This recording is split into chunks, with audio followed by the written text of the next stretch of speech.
Assalamualaikum warahmatullahi wabarakatuh.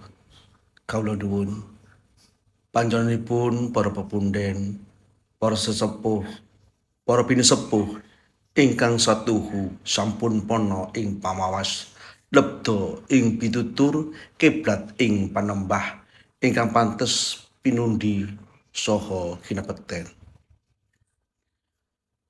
Panjenenganipun para piagung darahing nata, para sarjana sujaning budi, para pangembating praja, para satriyaning nagari, minangka panduming para kawula daksih ingkang pates katuran sagunging pakurmatan. Para alim ulama ingkang rinten dalu tansah sumandhing kitab wahyuning Ilahi minangka panuntun kiplating panembah ingkang satuhu luhuring budi. Para paraya wira-wiyata ingkang marsudi ing reh kridaning budaya mring karya.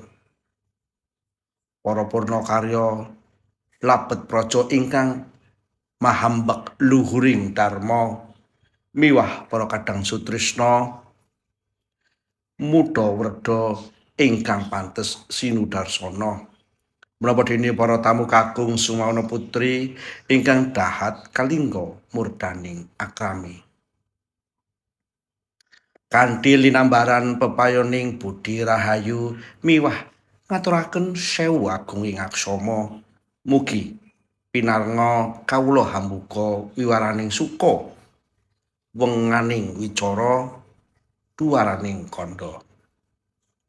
Nun inggih mrada pawit saking keparingipun ingkang hamengkugati kawula piniji hanjejeri minangka pangandaliwara saperlu mratitasaken murih ranca ing titih laksana adicara ing pawiyahan ratri menika.